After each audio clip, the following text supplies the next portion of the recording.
اور یہ حلیم شاید یہیں سے نکلا ہے. تو ضعیف روایتیں ہیں لیکن کثرت طرق کی وجہ سے درجہ حسن کو پہنچ گئی ہے.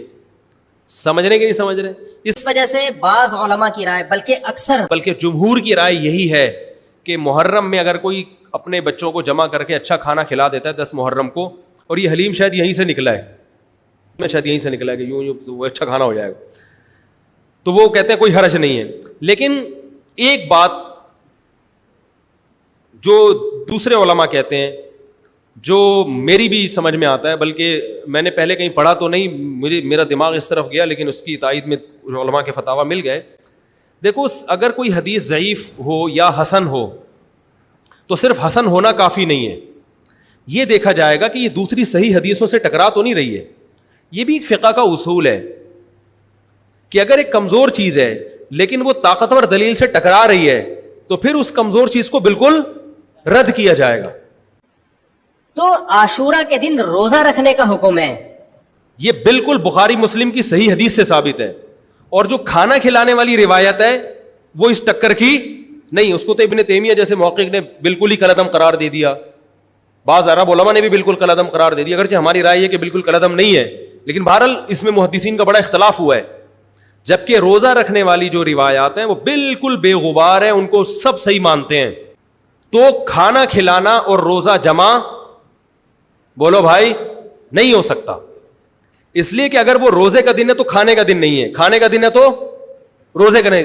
ابن تیمیہ رحمہ اللہ تعالیٰ کی رائے یہ ہے کہ بعض لوگوں نے شیعہ کی مخالفت میں غلو کیا ہے. شیعہ نے اس دن کو چونکہ منحوس بنا دیا 10 محرم کو, تو انہوں نے مخالفت میں اس دن کو ایک سیلیبریٹ کرنے کے لیے نا کھانا کھلانے کا حکم دے دیا کہ ہم منحوس نہیں سمجھتے بلکہ اس کا کیا کریں گے اپوزٹ کے کھاؤ اور کھلاؤ. تو انہوں نے کہا یہ بھی غلو ہوا ہے. دوسری طرف بھائی منحوس نہیں ہے, مبارک ہے ہماری نظر میں, لیکن اتنا مبارک کہ اس میں کھانا کھلانا اور یعنی عید والا عنصر کھانا کھلانا تو عید کے دن ہوتا ہے نا, تو عید نہیں ہے بہرحال. تو یہ بھی بڑی جاندار بات, اگرچہ یہ عقلی دلیل ہے مگر یہ ایسی نہیں ہے کہ بالکل اس کو کالعدم قرار دے دیا جائے. تو اب علماء نے دونوں حدیثوں کو تطبیق کی کوشش کی علماء نے کہ بھائی کھانا بھی کھلاؤ اور روزہ بھی رکھو, افطاری میں کھلا دو, سحری اور افطاری میں. تو بات یہ ہے کہ افطاری میں اگر آپ کھلائیں گے تو وہ 11 محرم شروع ہو چکی ہوگی, وہ 10 محرم بولو بھائی نہیں رہے گی. دوسرا سحری میں جو کھلانے کا مسئلہ ہے نا, سحری میں تو سحری میں جب ہم کوئی کہتے ہیں نا فلاں دن یہ کام کرنا ہے فلاں دن, تو اس سے لغت میں جو ذہن میں متبادر ہوتا ہے نا وہ دن کا وقت ہے, وہ 3:30 پونے 4 کا وقت نہیں ہوتا.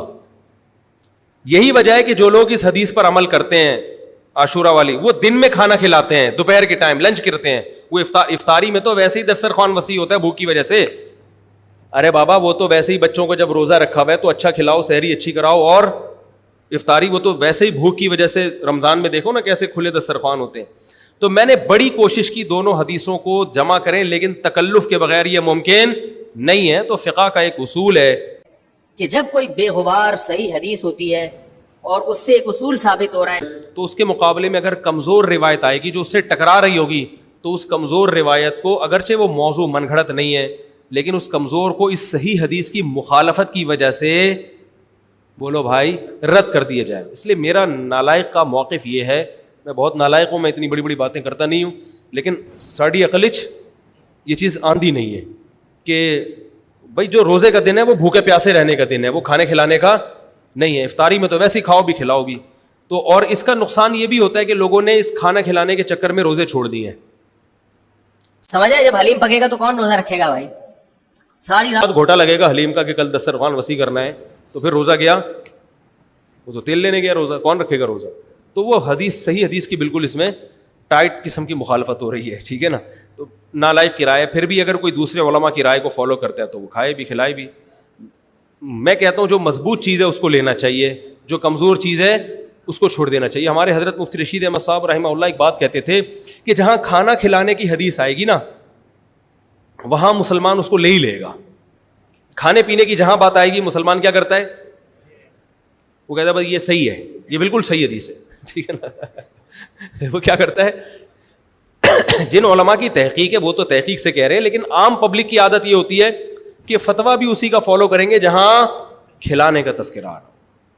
تو اب ہمارے کہتے ہیں جہاں کھانا کھلانے کی بات آئی مسلمان کہتے ہیں بس یہ بالکل صحیح بخاری کی طرز پر, یہ بخاری کی شرط پر یہ حدیث.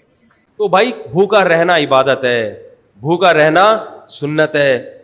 بچوں کو تو ویسے ہی کھلاؤ عاشورہ ہو یا نہیں ہو, اور سحری افطاری کرا دو اچھی سی, روزہ رکھواؤ, اور جو بالکل چھوٹے بچے ہیں وہ تو ویسے ہی کھاتے ہیں.